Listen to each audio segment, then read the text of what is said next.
अच्छी शख्सियत बनाने के 25 अनमोल तरीके।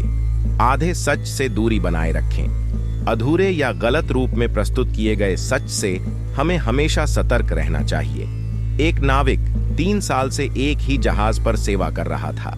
एक रात उसने पहली बार शराब का सेवन किया और नशे में धुत हो गया। कैप्टन ने इस घटना को रजिस्टर में दर्ज किया। नाविक आज रात नशे में धुत था। जब नाविक ने यह पढ़ा तो उसे एहसास हुआ कि यह एक वाक्य उसकी नौकरी के लिए खतरनाक साबित हो सकता है। उसने कैप्टन से माफी मांगी और आग्रह किया कि रजिस्टर में यह भी लिखा जाए कि यह 3 साल में पहली बार हुआ है, लेकिन कैप्टन ने इनकार कर दिया, कहते हुए कि उसने जो लिखा वह सच है। अगले दिन रजिस्टर भरने की बारी नाविक की थी। उसने लिखा, आज रात कैप्टन ने शराब नहीं पी। कैप्टन ने जब यह देखा तो उसे भी एहसास हुआ कि इससे यह संदेश जा सकता है कि वह हर रात शराब पीता है। कैप्टन ने नाविक से इसे बदलने को कहा, लेकिन नाविक ने कहा कि उसने केवल सच लिखा है। दोनों ने सही कहा, लेकिन उनका सच्चाई का प्रस्तुतिकरण भ्रामक था। बढ़ा चढ़ाकर बोलने की आदत से बचें। सच को बढ़ा चढ़ाकर कहने से हमारे शब्दों का प्रभाव कम हो जाता है और हमारी विश्वसनीयता पर असर पड़ता है। यह एक ऐसी आदत बन सकती है जो हमें सच्चाई से भटका देती है। सच्चाई का मूल महत्व बनाए रखें और इसे सजाने से बचें। निष्कपट बने और दिखावे से बचें। निष्कपटता हमारे मन की एक सच्ची भावना है जिसे साबित करना कठिन हो सकता है, लेकिन यह हमें अपने लक्ष्य की ओर अग्रसर करती है। जब दिल में कोई छल न हो और हम दूसरों की मदद करें तो हमारी सफलता सुनिश्चित होती है। दिखावे से बचना बेहद जरूरी है। संकट में फंसे किसी दोस्त से यह कहना, मेरे लायक कोई काम हो तो बताओ, अक्सर सिर्फ दिखावा होता है। अगर आप सच में मदद करना चाहते हैं तो खुद ही कोई सही काम चुनें और उसे करें। बहुत से लोग अपने स्वार्थ को छुपाने के लिए इंसानियत का मुखौटा पहन लेते हैं ताकि जरूरत पड़ने पर वे बदले में मदद मांग सकें। ऐसी झूठी नाटकबाजी से दूर रहें। याद रखें, निष्कपटता हमेशा सही फैसलों की गारंटी नहीं होती। कोई ईमानदार हो सकता है, फिर भी गलत हो सकता है। इसीलिए अपने शब्दों से ज्यादा अपने कामों को बोलने दें। यह कहानी अल्फ्रेड नोबेल के जीवन का एक महत्वपूर्ण मोड़ दर्शाती है। जिस तरह उन्होंने अपने बारे में समाज की धारणा को बदलने के लिए अपने जीवन के लक्ष्य और मूल्यों को पुनः परिभाषित किया। यह हम सभी के लिए एक प्रेरणा है कि हम भी अपने जीवन के उद्देश्यों और आदर्शों की समीक्षा करें। हमारे जीवन की दिशा और उसके परिणामों को लेकर हम किस तरह याद किए जाएंगे, यह इस बात पर निर्भर करता है कि हम किस तरह का जीवन जीते हैं और समाज के लिए क्या योगदान देते हैं। यह सोचने की बात है कि क्या हम अपनी जिंदगी को इस तरह जी रहे हैं जो हमें औरों के लिए एक प्रेरणा बना सके, या हमें अपने आदर्शों को बदलने की जरूरत है। जैसे अल्फ्रेड नोबेल ने शांति और प्रगति के लिए अपने जीवन को समर्पित किया, हम भी अपने जीवन के उद्देश्यों को इस तरह पुनः परिभाषित कर सकते हैं कि हमारा जीवन दूसरों के लिए सकारात्मक बदलाव का प्रतीक बने। यह कहानी छोटे छोटे कार्यों की महत्ता को दर्शाती है और यह सिखाती है कि चाहे हमारा प्रयास कितना भी छोटा क्यों न हो, वह किसी के जीवन में बड़ा अंतर ला सकता है। यह विचार कि छोटी छोटी बातें बड़ा फर्क डालती हैं, हमें यह सोचने पर मजबूर करता है कि हमारे छोटे छोटे प्रयास और नेक काम भी दूसरों के लिए कितने महत्वपूर्ण हो सकते हैं।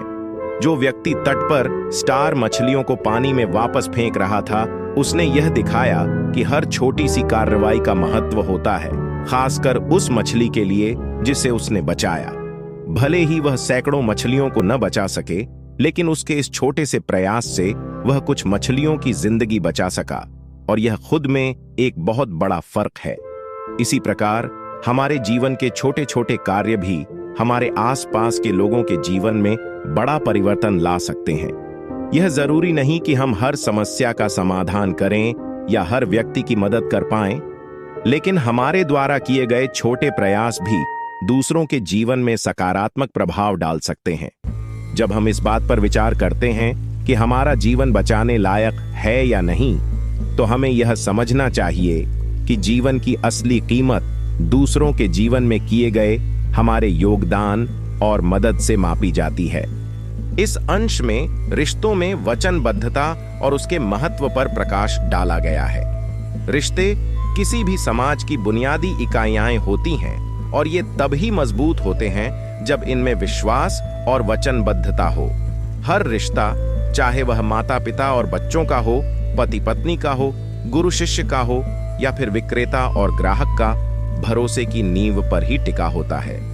यदि यह भरोसा टूट जाए तो उस रिश्ते का अस्तित्व ही खतरे में पड़ जाता है। वचनबद्धता रिश्तों का वह अदृश्य धागा है जो उन्हें जोड़कर रखता है।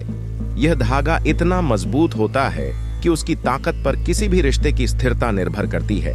वचनबद्धता में कई महत्वपूर्ण गुण शामिल होते हैं, जैसे भरोसा, विश्वसनीयता, निश्चितता, निरंतरता, परवाह करना, दूसरों की भावनाओं का एहसास, कर्तव्य का भाव, ईमानदारी, चरित्र, निष्ठा और वफादारी।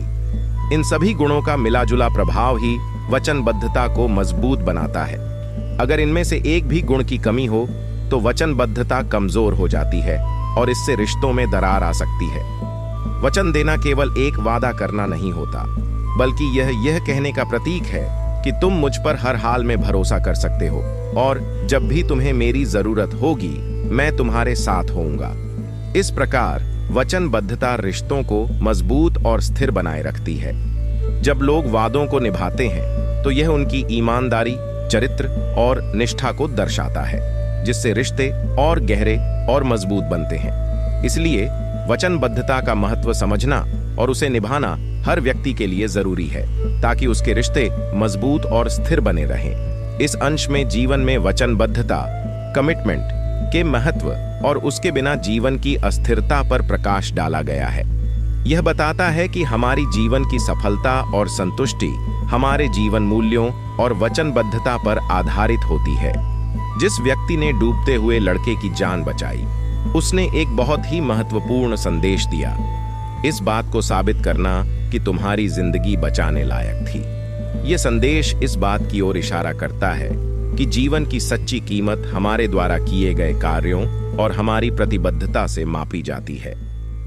वचनबद्धता के महत्व पर जोर देते हुए यह पाठ यह बताता है कि अगर हम अपने जीवन में स्पष्ट मूल्य नहीं रखते हैं तो हमारे फैसले अस्थिर हो जाते हैं।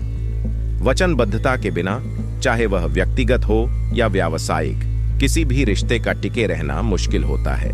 जब हम किसी वादे को पूरा नहीं करते तो यह बेईमानी का प्रतीक बन जाता है, जो अंततः रिश्तों में दरार डालता है और जीवन में अस्थिरता लाता है। उदाहरण के तौर पर, आप अपने देश, दोस्तों या काम के प्रति सच्ची वचनबद्धता नहीं दिखा सकते अगर आप उनकी उम्मीदों पर खरे नहीं उतरते। वचनबद्धता न होने पर मैं कोशिश करूंगा मगर मैं वचनबद्धता नहीं दे सकता जैसे वाक्य केवल असफलता का बहाना बन जाते हैं। वचनबद्धता जीवन का एक ऐसा मूल्य है जो हमें सफलता की ओर ले जाता है। जब हम किसी वचन को निभाने के लिए प्रतिबद्ध होते हैं तो यह हमारे चरित्र, ईमानदारी और निष्ठा को दर्शाता है। इस प्रकार सफलता और जीवन की सच्ची संतुष्टि केवल तभी संभव है जब हम अपने वचनों को पूरी निष्ठा के साथ निभाते हैं। जीवन में सच्ची सफलता केवल पैसे, सम्मान और शिक्षा से नहीं आती, बल्कि यह उन मूल्यों से आती है जो हमें अंदर से मजबूत बनाते हैं। वचनबद्धता इन मूल्यों का एक महत्वपूर्ण हिस्सा है और इसके बिना जीवन की असली संतुष्टि और सफलता अधूरी रह जाती है। यह कहानी एक महत्वपूर्ण सबक सिखाती है जो नेतृत्व, जिम्मेदारी और संकट प्रबंधन के बारे में है। इसमें दिखाया गया है कि जब लोग समस्याओं का सामना करते हैं तो अक्सर वे दूसरों पर दोष मढ़ने की प्रवृत्ति रखते हैं। यह अस्थायी रूप से राहत दे सकता है, लेकिन यह समस्या का असली समाधान नहीं है और दीर्घकालिक प्रभाव में अधिक नुकसान कर सकता है। पहले लिफाफे में लिखा संदेश, सारा दोष पिछले वाले प्रेसिडेंट पर डाल दो, यह दर्शाता है कि संकट की स्थिति में लोगों के पास अक्सर दूसरों को दोषी ठहराने का सरल और जल्दी समाधान होता है। हालांकि यह समाधान न केवल समस्याओं को हल करने में असफल रहता है, बल्कि संगठनात्मक और व्यक्तिगत जिम्मेदारी को भी कमजोर करता है। दूसरे लिफाफे में दिया गया संदेश, आने वाले प्रेसिडेंट के लिए 2 लिफाफे तैयार करो, यह इंगित करता है कि अगर कोई नेता केवल दोष मढ़ने की प्रवृत्ति पर निर्भर करता है तो वह खुद भी उसी स्थिति में फंस जाएगा जिस स्थिति में उसके पूर्ववर्ती थे। यह चक्र तब तक चलता रहता है जब तक कि कोई इस चक्र को तोड़ने और जिम्मेदारी लेने का साहस नहीं करता। इस कहानी का सार यह है कि जिम्मेदारी से भागना या दोषारोपण करना दीर्घकालिक समाधान नहीं है। सच्चे नेतृत्व में जिम्मेदारी लेना, समस्याओं का सामना करना और उनके लिए रचनात्मक समाधान ढूंढना शामिल है। दोषारोपण के बजाय अगर कोई नेता समस्याओं का समाधान करने पर ध्यान केंद्रित करता है तो वह न केवल अपनी भूमिका को सशक्त बनाता है बल्कि अपने संगठन या टीम को भी अधिक प्रभावी और सक्षम बनाता है। इस कहानी में एक व्यक्ति को स्वर्ग और नर्क देखने का मौका मिलता है ताकि वह निर्णय कर सके कि वह कहां जाना चाहता है। जब वह नर्क में जाता है तो उसे एक बड़ा हॉल दिखाई देता है जहां खाने पीने की बहुत सारी चीजें रखी होती हैं, लेकिन वहां के लोग उदास और भूखे दिखाई देते हैं। इस दृश्य में एक गहरा प्रतीकात्मक संदेश छिपा है। इस कहानी से एक महत्वपूर्ण जीवन पाठ सामने आता है। सभी के लिए जीत, विन विन का सिद्धांत। स्वर्ग और नर्क की तुलना यह दिखाती है कि दूसरों के हित में सोचने और काम करने से सभी के जीवन में खुशहाली और संतोष लाया जा सकता है। नरकान में लोग खाने के लिए भोजन तो पाते हैं, लेकिन उनके पास केवल अपनी भूख को पूरा करने का कोई तरीका नहीं है, क्योंकि उनके लंबे हाथ खुद तक भोजन नहीं पहुंचा सकते। इसका मतलब है कि वे सिर्फ खुद के बारे में सोच रहे हैं, दूसरों की मदद नहीं कर रहे। यही कारण है कि वहां कोई खुशहाली या संतोष नहीं है। स्वर्गला में हालांकि वहां भी लंबे हाथ और भोजन की भरपूर व्यवस्था है। लोग एक दूसरे की मदद करके भोजन खा रहे हैं। इसका मतलब है कि वहां सहयोग और एक दूसरे के प्रति परवाह है। जब लोग एक दूसरे की मदद करते हैं और सबकी भलाई के बारे में सोचते हैं तो सभी को खुशी और संतोष प्राप्त होता है। इस कहानी से सीखा जा सकता है कि व्यक्तिगत और पेशेवर जीवन में सफलता और खुशहाली तब आती है जब हम दूसरों के प्रति सहयोग और सेवा का भाव रखते हैं। दूसरों के हित में सोचने से हम सबकी जीत सुनिश्चित कर सकते हैं। अपने शब्दों को सावधानी से चुनें। इस विचार को आगे बढ़ाते हुए यह महत्वपूर्ण है कि हम अपने शब्दों को ध्यानपूर्वक चुनें। शब्दों की शक्ति होती है, वे प्रभावित कर सकते हैं, प्रेरित कर सकते हैं या किसी को ठेस भी पहुंचा सकते हैं। अपने शब्दों को सोच समझकर और सावधानी से चुनना दूसरों के प्रति सम्मान और सहानुभूति दिखाता है और इससे रिश्तों में विश्वास और समझदारी बढ़ती है। औरों की परवाह। एक दिन एक 10 साल का बच्चा आइसक्रीम की दुकान पर गया और उसने छोटे कप की आइसक्रीम खरीदी, जबकि उसने 10 सेंट्स की टिप भी छोड़ी। उसकी यह छोटी सी परवाह वेटर के दिल को छू गई।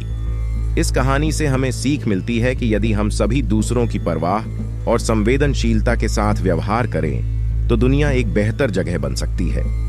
दूसरों की चिंता और नम्रता दिखाना हमारी सच्ची मानवता को दर्शाता है। भरोसा अनिवार्य है। भरोसा एक आवश्यक गुण है।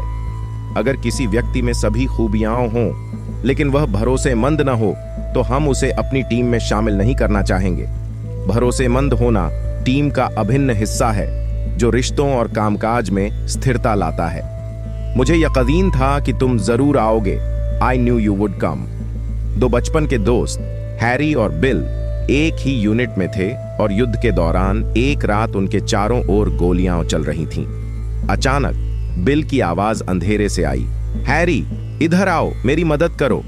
हैरी ने अपने दोस्त की आवाज तुरंत पहचानी और अपने कैप्टन से मदद की इजाजत मांगी।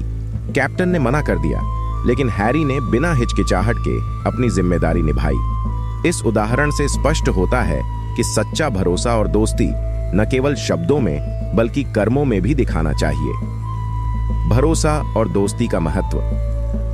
एक दिन एक युद्ध में हैरी और बिल ने एक दूसरे की मदद करने का वादा किया था। जब बिल की आवाज मदद के लिए आई, हैरी ने अपने कैप्टन की मना करने के बावजूद उसकी मदद की। हालांकि बिल की मौत हो गई, लेकिन उसके अंतिम शब्द थे, हैरी मुझे यकीन था कि तुम जरूर आओगे। इस घटना ने हैरी की सच्ची दोस्ती और भरोसे की गहराई को उजागर किया। अच्छे रिश्ते बनाने में मेहनत लगती है और उन्हें निभाना भी उतना ही महत्वपूर्ण है।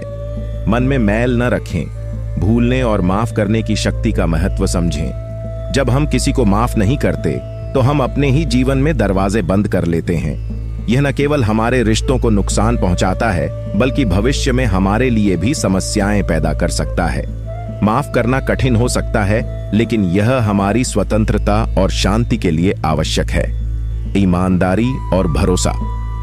भरोसेमंद व्यक्ति वही है जो सच्चाई को प्राथमिकता देता है। वचन न निभाना बेईमानी है और यह आपके और दूसरों के प्रति सम्मान की कमी दर्शाता है। ईमानदारी सिर्फ दिखावे की बात नहीं है, बल्कि चरित्र की गहराई है। झूठ की गति तेज हो सकती है, लेकिन सत्य स्थायी होता है। एक अच्छी इंसानियत और ईमानदारी से जीती हुई ट्रॉफी कहीं अधिक मूल्यवान है। एक सेर मक्खन, ए पाउंड ऑफ बटर।